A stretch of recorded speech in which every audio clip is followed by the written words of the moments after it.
Welcome to An Epiphany with Tiffany. My name is Tiffany, and I've just had an epiphany. This podcast is all about Christian singles looking for community. Christian dating can be quite a mess these days. I'll share stories from my guests and practical tips for successful love. Dating shouldn't be this hard, right? So grab your favorite snack or drink and curl up with this episode, and you might just have an epiphany of your own. Yeah. Well, thanks for letting me be part of it. Yeah, thank you for joining it. Yeah. I guess maybe one good place to start would just be like a little bit of my story and how I ended up where I'm at, because that plays into a lot of my answers, right? Yeah, it definitely does. So I am 40. I'm single, been single pretty much my whole life, which is hard to say, but and I guess it depends on your definition of single. I've dated, but I've not been in like serious relationships long term. So, and it is like the thing that has been my deepest longing since I was young, since I was a teenager, really. My story is interesting in that one of your questions touched on the purity culture. And how that has affected people. And we don't need to talk about purity culture the whole time because that's a huge topic. Yes. But one of the things that really somehow got ingrained in me early on was the idea that I had to wait for the guy to be the one to make the first move. And I had to, I didn't want to lead guys on. And what that translated into was this idea that like, I didn't even know what it was like to make eye contact with a guy. It was like, if I make eye contact with a man that I think is attractive, then he's going to know right away that I think he's attractive. And then where is that going to lead us? And so I was just the awkward girl in high school, and I was kind of the awkward girl in college, and it was at the end of college that God started the process of opening my eyes to that. I had 5 conversations in 1 week where all of them said the same thing. And it was, you're not open to guys. You're not exactly laying out the welcome mat here. You make it seem like you are not interested. And I'm like, but this is the deepest longing of my heart. How can you not see that I'm interested? Yep. And it all culminated with a conversation with my mom where I was like pouring my heart out to her about this and saying like, why are people saying that I'm not open? And she's like, you kind of remind me of that scene from the movie Hitch where she's in the bar. It's when they first meet. And he says to her, after she's just like turned down the one awful guy, he says to her, you're giving all the right signals. You're like, your heels are under 2 inches. You've got your hair pulled back tight. You're drinking a beer. You have a martini because a beer wouldn't do. Like he just goes into this whole thing, right? About she's giving all the right signals to say, I'm unavailable. And then he says, and if that's not enough, you got the F off stamped on your forehead. Yep.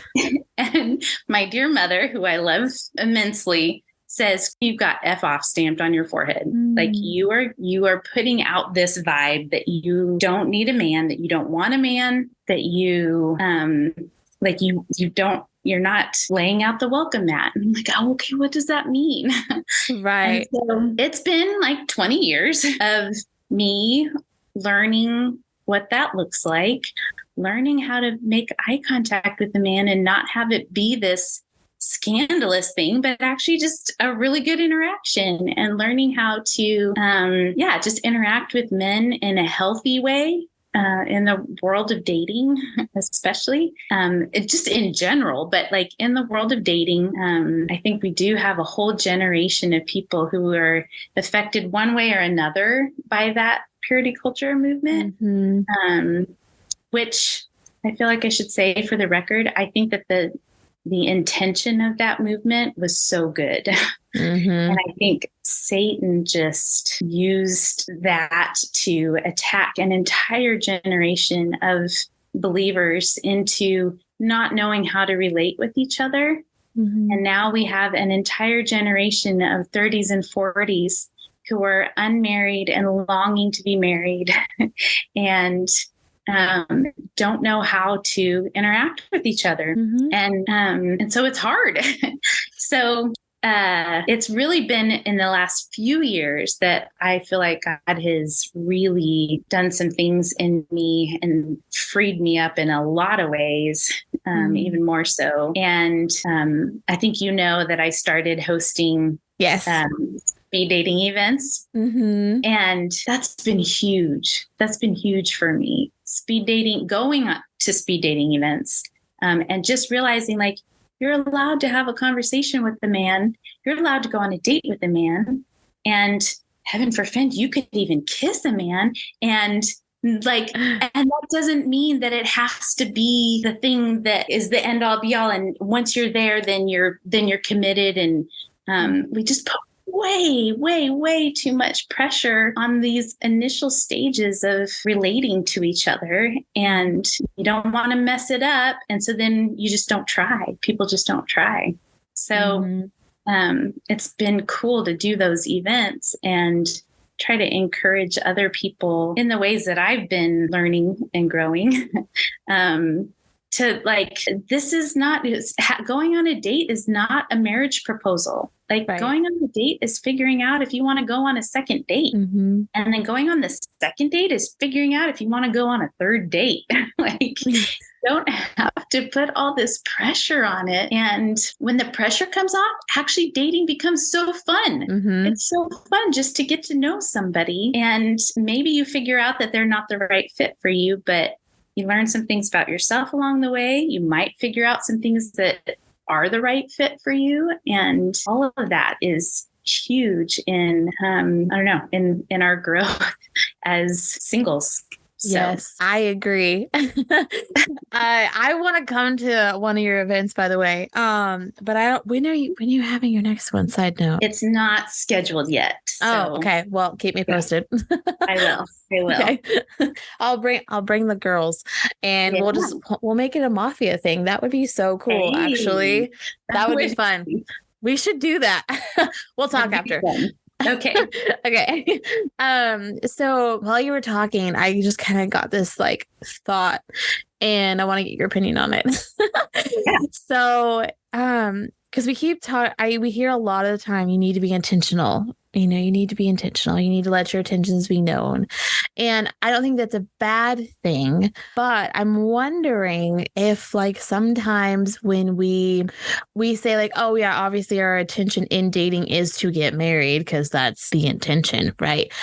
Does that in and of itself put too much pressure at the beginning? You get what I'm saying? Yes. And so I will say for someone like me who is affected by that culture in such a way that, that I kiss dating goodbye, like there's so much intentionality that really a first date feels like I have to know if this person is marriage material before I'm willing to go on a date with him, because I'm not going to just waste my time. Mm-hmm. And it's like, wait, yes, the intention is marriage, but how do you know if this person is marriage material unless you get to know them? And sure, when you're in high school, when you're in college and you're doing life with people that are all in the same stage of life as you can get to know somebody in group contexts and, the youth group or the college ministry or whatever. You get to know each other. And so then you do get to know that person. And then by the time you're ready to date them, you've figured out that this person is a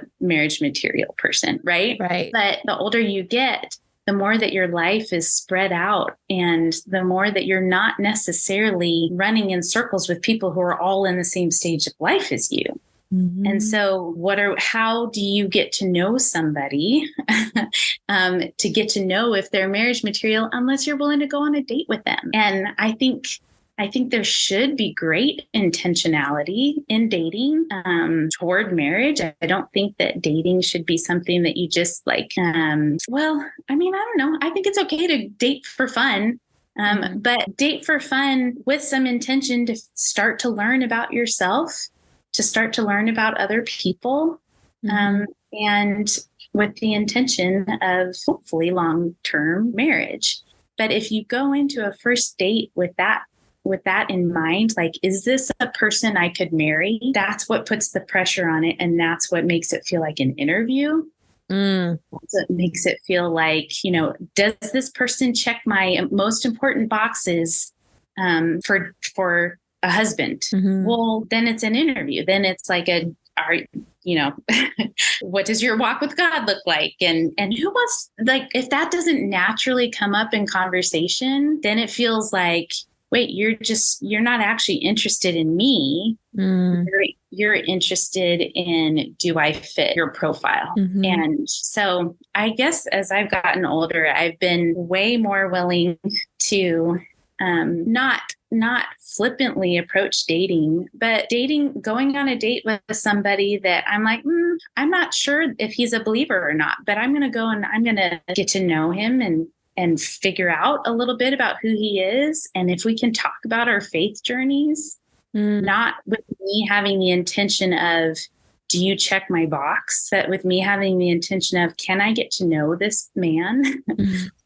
That releases so much pressure. And then it is fun. And then, you figure out that actually this person's not serious about their faith. And so, okay, well, we don't need to go on another date. But like, if you are so closed to the idea of like, I have to only go on dates with someone who is marriage material, then you're shooting yourself in the foot, Yeah. How are you supposed to figure that out? I've had to, it's funny as you're talking again, I'm like, oh yeah, I did that wrong recently. Well, not wrong, but I like, oh yeah, I stepped right back into that thought pattern from purity culture, with like this most recent talking situation I was in. But it's still, this is another reason why I'm loving these conversations. 'Cause I'm like, oh yeah, see, different perspective. But the point of bringing that up, that talking situation, it was like long distance. So it was like that situation of like, how do we figure out if we even want to meet in person? So like long distance obviously brings up a different aspect to when those types of questions come up. Yes. Sure. And you made like a really good point in your response to the what question was it? The how much do you consider cost question, like with dating? Because you even talked about like long distance, what is, if this situation is long distance, and obviously that takes a different financial need as far as like meeting, right? And then, but if somebody is like in person, or more local, then that looks a little differently as far as like cost. So anyway, I don't know if you have any other thoughts about that particular topic. Also, but yeah, like, I don't know. I think we make dating too hard, in my opinion. Yeah, it's true. It should be fun, and it should be, like I for sure am one who tends to think way too much about the future, way too much about, like, I'm a planner. I want to know how things are going to go. It's hard for me. Like the moment I start talking to somebody that I think is interesting, of course I'm thinking about last names. Of course I'm thinking about where are we living. Of course I'm thinking like all these things. And you go, okay, wait, hold back a second here. Because actually you miss the present. You miss what's right in front of you if you're so focused on like jumping 3 steps ahead. And that's been a huge thing that I feel like the Lord has really been impressing upon me in a lot of life, not just dating, but a few years ago, holidays are always hard, right? Yes. As a single person. My family, everybody's married, everybody has kids. I'm the only single one. Going back, to do the family holiday thing is hard. Not to mention all the Christmas songs, all the best Christmas songs are like cozying up to the one that you love, right? Mm-hmm. Like, here I am, single, real cold. Yes. So holidays have always been hard. And so it was approaching, and I was feeling sorry for myself. Mm-hmm. And I felt like in one of my times with the Lord, I felt like I heard him say, life will not always look this way. Mm. And it was like, wait, what does that mean? Of course, I immediately go to like, wait, does that mean that this is going to be my last Christmas single? That's not what he said. He said, life won't always look this way. So be present to what I have for you in this moment. Mm-hmm. Don't miss what I'm doing in your life right now because you're hoping that this will be your last Christmas as a single person. And that was a few years ago. I've had a couple more single Christmases since, but that Christmas was one of the most, like, I enjoyed it the most. And I, on Christmas morning, was with my whole family watching my nieces and nephews go crazy with all their Christmas gifts. And I'm sitting there in this room and I look around and my grandmother, who was 98 at the time, is sitting there. And I thought, life won't always look this way. These kids won't always be this young and fun and excited to spend time with their extended family. My grandma is 98. She's not going to be around forever. Mm-hmm. Getting to do life like this with my family, life won't always look this way. And it struck this chord with me that has really resonated since then, these last few years. It's like whenever I start to get frustrated with my singleness and it's like, Lord, come on. And I just hear him say, life won't always look this way. So be present to what I have for you right now. And when I am willing to focus on what he has for me right now, whether there's not even a prospect in sight, I have no one I'm talking to, or I have somebody that I'm very interested in and things seem to be going well, like either way, be present in that moment. And so, yeah, I think, where did we start with that? I don't remember what your question was. I'm sorry. Okay. That is the way that this conversation is supposed to go. We kind of started talking about like putting too much pressure on dating and then like, making dating too hard. And, we talked about a little bit about long distance and like stuff like that. But yeah, that's pretty much where we started, was putting too much pressure on dating. One thing about long distance that I will say is, I think this is where I was starting. I can get way ahead of myself, right? Right. And so when you're long distance and you're talking to somebody and you're talking on the phone and you're texting and you're maybe FaceTiming and you're connecting with each other, but you're not in person. And so you can always kind of put on a specific self for an hour-long, 2-hour, 3-hour-long phone conversation that you can't necessarily keep when you're in person, right? And I, a while back, I made the mistake of getting very, very emotionally drawn in this long distance connection. We talked on the phone a lot. We actually didn't FaceTime a whole lot. We FaceTimed a little bit, but mostly it was just talking on the phone and emails. And the man was so good with his words. He was such an amazing writer. And he drew me in, and I was like so much further along in my heart than I probably needed to, and I should have been before having even met him in person. And when he came and visited, it was several months in before we actually ever met in person. And within the first hour of being in each other's presence, I was like, I don't know that this is actually a good fit. And we spent the whole weekend. He came and he stayed and stayed with some friends of mine, and he got to meet a bunch of my friends in my community. And I'm watching him interact with my community, and we're interacting, and I'm finding out all sorts of quirks about him, which we're like, you want to keep an open mind about quirks, but it was just the whole weekend it felt very clear. I just had this sinking feeling in my stomach, like this is not a good fit, but it felt like a really, really bad breakup because I had let myself get so emotionally drawn in before meeting him. Mm-hmm.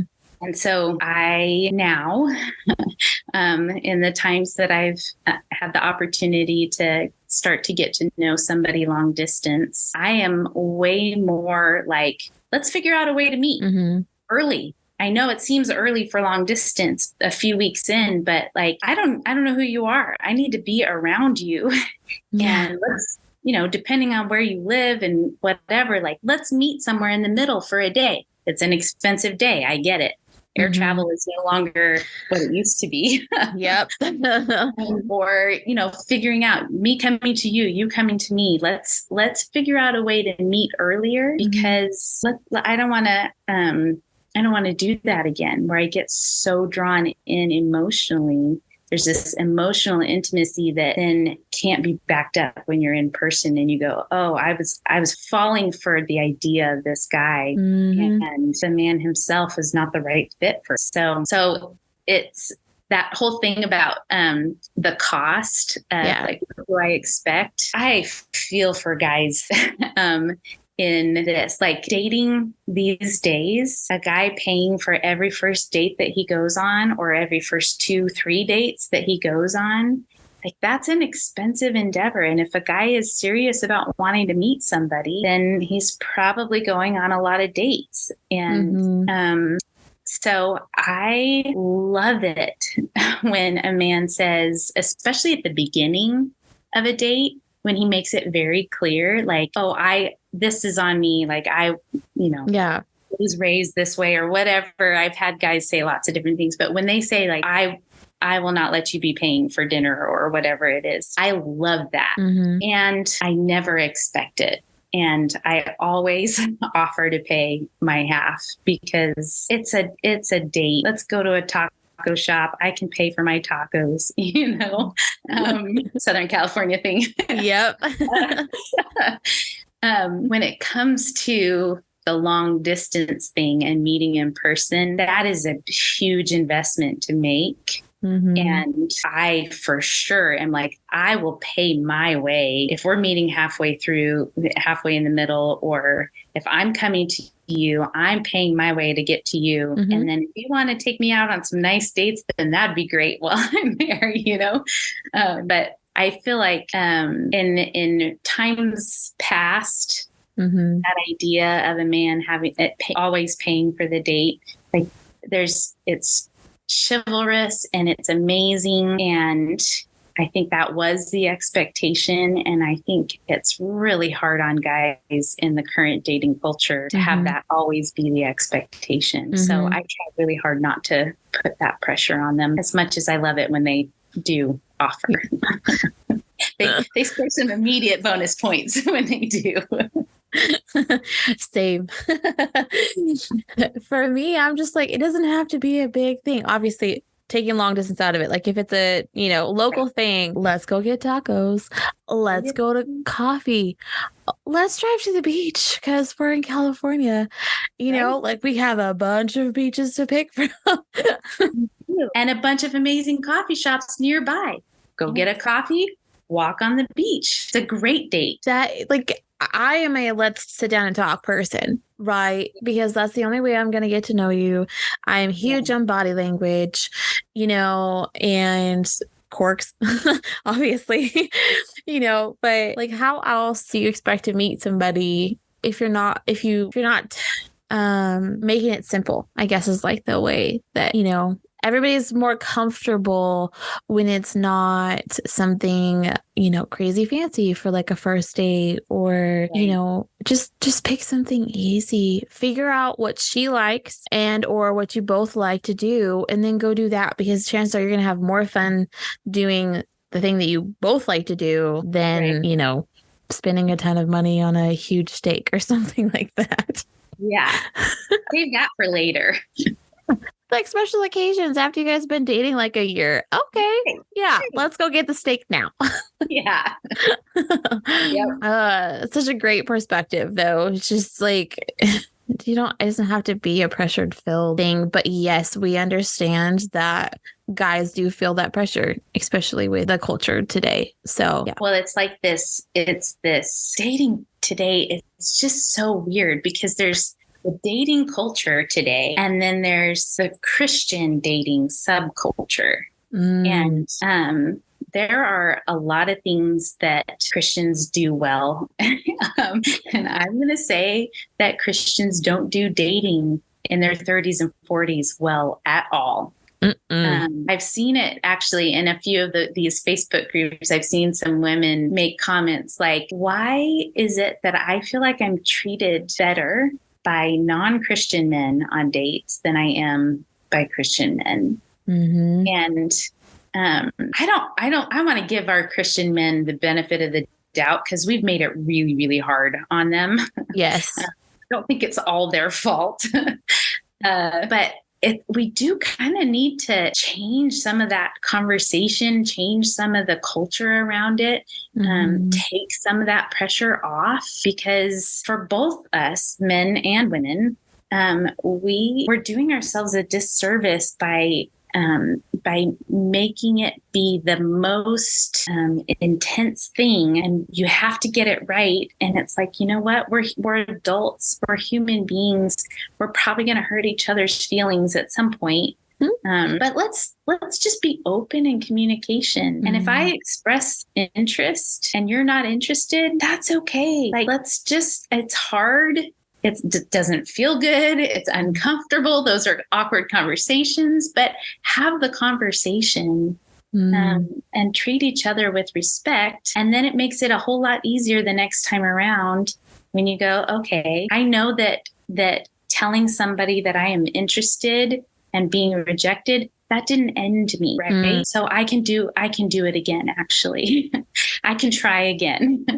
I think one of the questions said something about, do you prefer that men be the one to make the first move? And this kind of going back to my story, this is another one where I've learned a lot. And I think in the past, I would be like, of course he has to make the first move. Of course, I'm not calling him. Right. He's got to call me. I'm not going to be the first one to text. He's got to text me.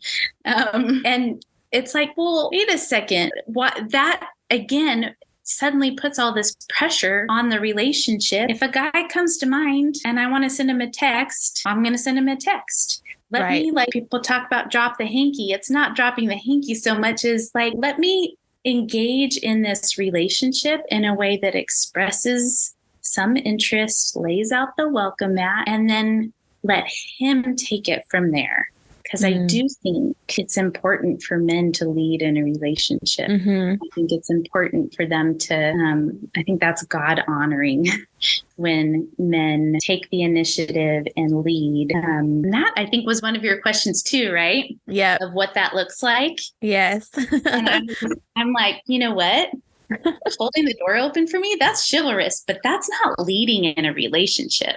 Right? Like, what I really want for a man to do is to be the one to be ahead of me in this process. And so I might express interest. You might be the first one to express interest. Great, whatever. We've established interest. You ask me on a date and call it a date, right?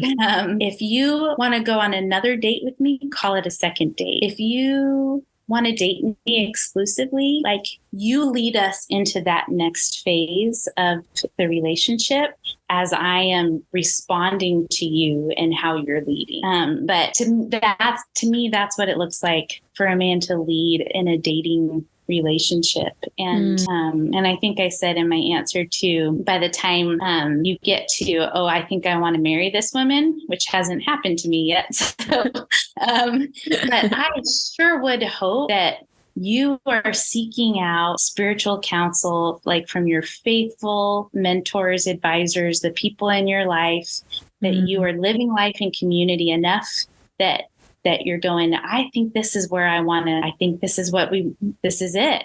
Yeah. And let people speak into that. And then you lead into that conversation with me. Like, I'm not going to initiate. So we've been dating for 2 years. Are you ever going to pop the question? That, like, right? Like, yeah.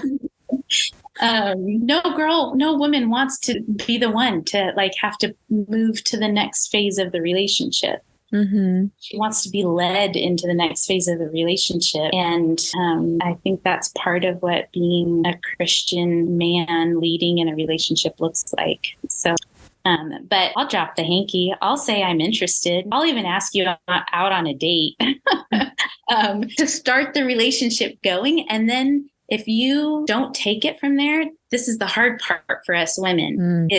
Then I got to let it go. If I've laid out the welcome mat, I've dropped the hanky, I've been more explicit because all these men say, we don't pick up on your cues. And so we need a little bit more help. And so there have been a couple of times when I've been like, I would actually really like to go on a date with you. And I've been accepted on that and said, oh, me too. And hey, and then he takes it and he's like, how about this Saturday? And let me like plan it or whatever. And then I've also been rejected in that. I don't think that's where I'm at. And I don't want to go on it. Like, let's not do that. And that's hard. That's hard to be rejected, but it doesn't end you. It doesn't end me. It doesn't define my value or my worth as a woman who is worthy of being pursued. It just means that wasn't the guy. And if I can let that go, then I think that's healthy for both of us. It's me trying to take the reins that I think is a sin pattern that we women often have, where we are trying to make something happen that is not what God's asking. And it's like, would you just let him lead? Would you just like pull back a little bit and let me show you what I can do through this relationship? Trust me. Don't take control, because it never works out when you take control. So it's this interesting balance. I think when I was 20, if you had ever asked me, would you ever ask a guy out on a date? I'd be like, no, never. Of course he should be the one. And now I'm like, yeah, I would. I have, and it's okay. And some of the really good dates that I've been on have been me taking that first step, but then letting them lead after that. And it's just hard. But I'm learning. I'm growing. That's the whole process of life. Yep. You made some good points. And like brain, hang on. I thought of like 3 different things at once, and I'm like, wait, no, hang on. Bring it back in. On a rant. No, I love it. I'm all for it. I rant all the time.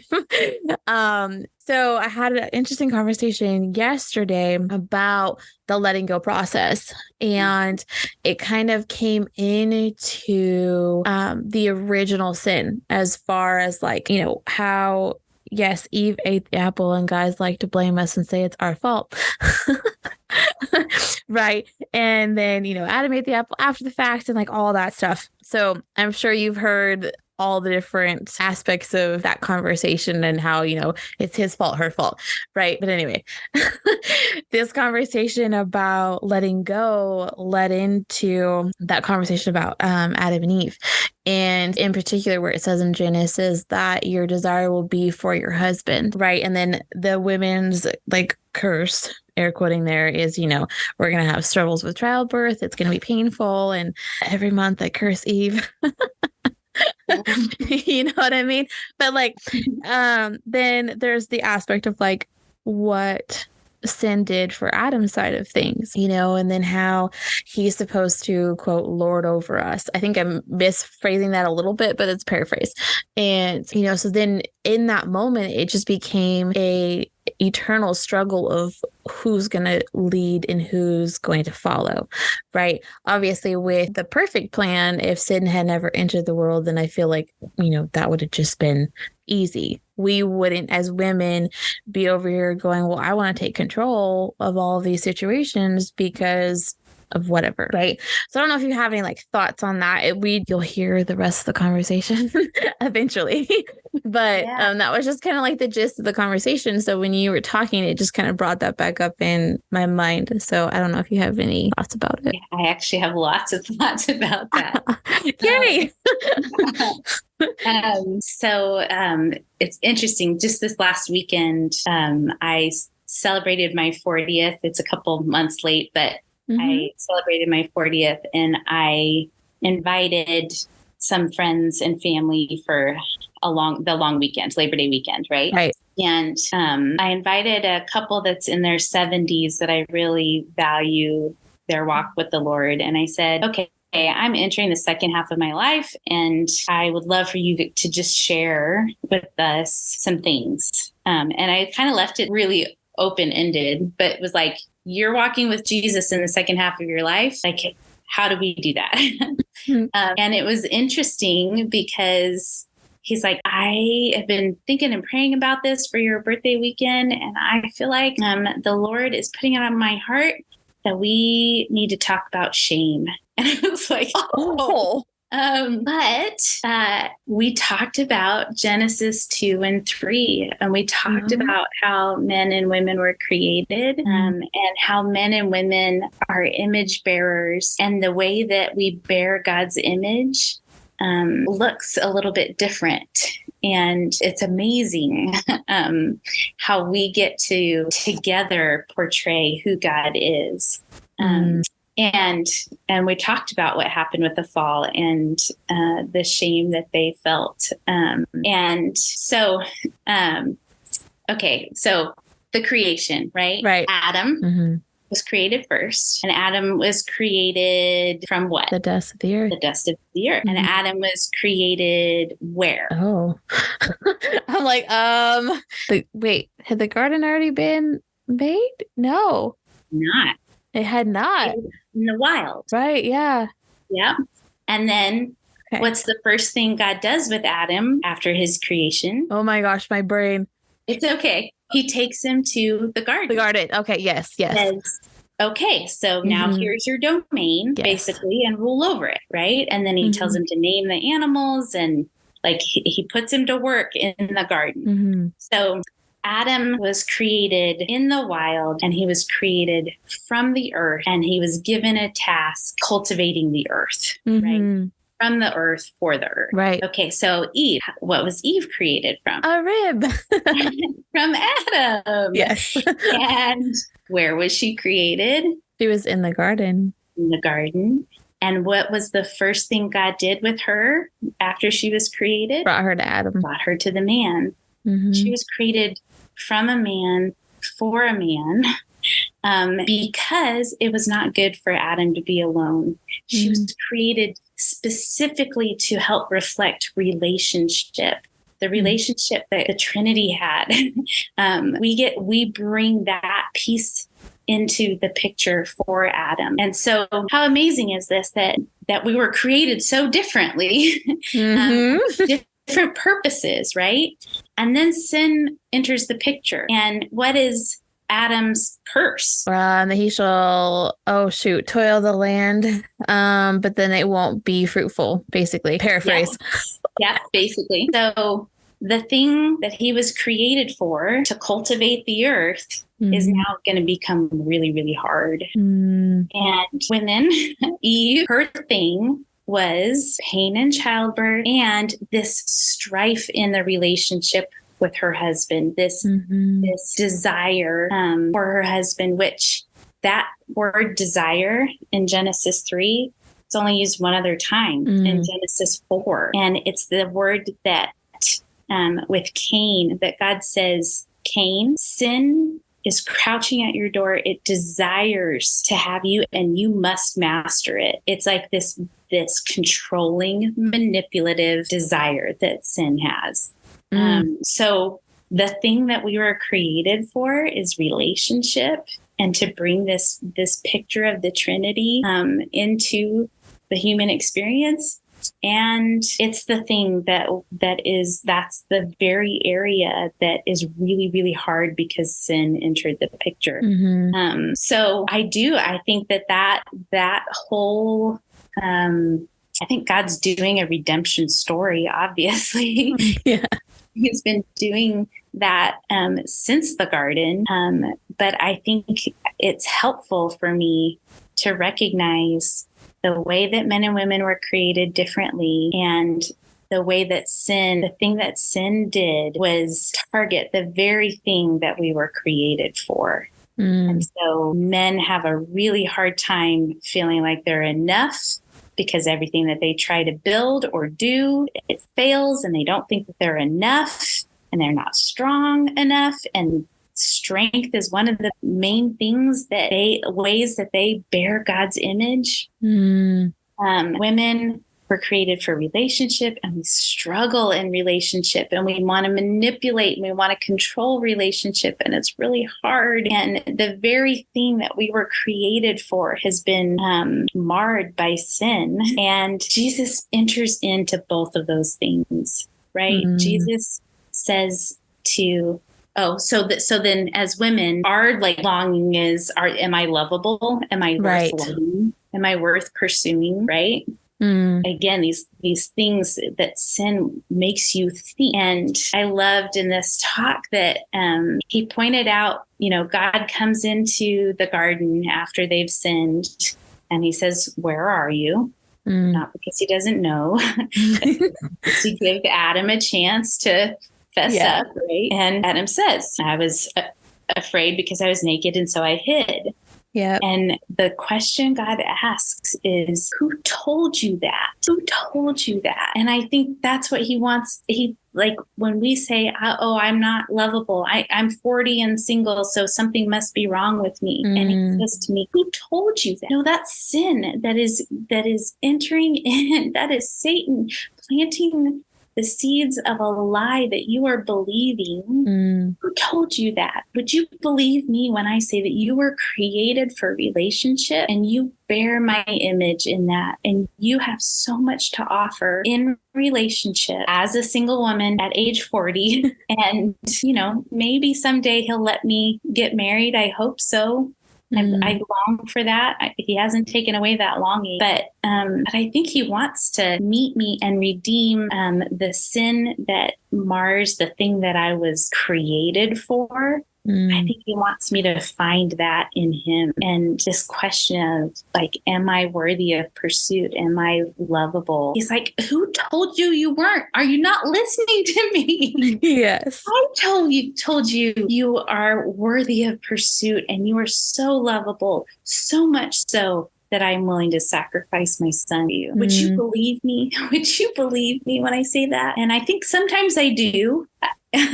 And then sometimes that little seed of a lie grows, and I have to be reminded. And this weekend was a good one for me to be reminded, and just to ruminate on that question of who told you that, and why would you believe him instead of me?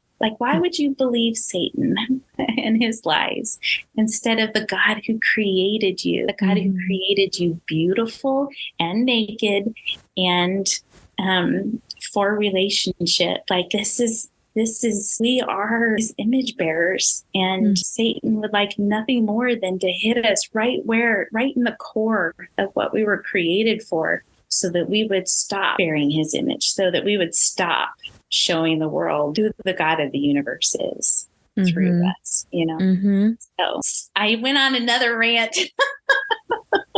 It was amazing though. Amen. I'm so glad that I kind of let you remind me, because as you kept talking, I was like, see, this is what God wanted, because there was a reason that I remembered the conversation from yesterday. And so, yep, that was awesome. That was so good. I was sitting over here going, yep, Tiffany. See, you needed to be reminded of all of this too. We really do. And again, it's just coming back to what lies we as Christian culture are allowing ourselves to believe. And I've had so many conversations over this past year with different female friends and guy friends, and basically just calling that out of like, that's a lie straight from the enemy's mouth, and you need to stop believing it, and I'm telling myself that just as much as them, you know what I mean? So I just, I love that. Oh, sorry, I couldn't hear you. What'd you say? Oh, sorry. Just, we have to remind each other. Yeah, exactly. So it's great when you have that realization, and then you have to accept it, obviously, and go, okay, yes, that is a lie. It's not the truth. But, that's an everyday process sometimes. It is. And I think we get down on ourselves about that too. And it's like, wait, I thought I learned this lesson already, Lord. Can we move on to the next lesson? Right? Yes. Well, no, because actually, yes, you learned it, and I'm going to teach it to you again in a deeper way until the truth penetrates the deepest part of your heart, and you believe it with your heart and soul about who I say that you are. Yep. So, we're going to keep going through this again and again. And again, and that actually makes me think of, I haven't finished it yet, but I've been doing a Bible study by Priscilla Shire, and it's on Elijah, and it's so good. Oh, it's really good. Yeah. I need to jump back into it a little bit more consistently. But the parts I've gone through so far are like so good. And obviously, if you know his story, but the process that he had to go through before he got to Mount Carmel, because everybody if you know Elijah, that's the moment you think of is Mount Carmel, right? But you don't pay attention to the years before that moment, and I'm just like, whoa, I never thought about it. I mean, yes, I've read through the Bible but a couple of times and stuff, and I've been a part of studies that kind of touched on Elijah before, but it was never from like literally verse 1 of Elijah all the way through, and like diving deep into his story and how God, really worked things out. I mean, providing for him. How he threw a temper tantrum in the middle of the desert. Yes. I might as well die. Might as well just lay down here and die. Exactly. Oh, Elijah, I've been there. My man. Same. But it's amazing, like how, I mean, obviously we know the story of like how God provided for the Israelites in the desert with the manna, right? But how he provided for Elijah with a bird that was technically unclean. Yeah. What? Yep. And to be sitting there out in the middle of nowhere next to this little creek, and just trusting God's going to bring you something. And then here shows up this bird that's unclean that I'm not supposed to touch or do anything with. But this is how I'm being provided for. I don't even know what I would have done if I was Elijah. You know what I'm saying? But like, he had faith, and he knew that he was going to be there until a specific moment that God was going to say, okay, now you need to move, I need to really finish that study. So good. So good. So good. Anyway, I could rant for hours. I mean, I probably could too. You're probably exhausted from all these conversations. I am, but it's like I have so much energy at the same time. It's just so crazy that like if I'm in between, I'm like, okay, right? Yeah. But as soon as I sit down in this chair, I'm like, let's go. But I had one of the ladies take some of her time earlier, and we just prayed, and that was in and of itself amazing. I'm like, I knew I needed it, but until she started praying, it didn't sit. It hit me that I was like, yeah, you really needed her to just sit here and pray for you right now. And that was so special. And I was like, oh, can you do it again?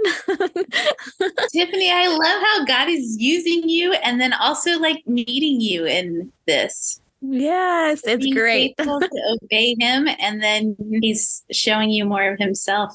And so cool. Yeah, I don't think I touched on this with you. I think I did earlier.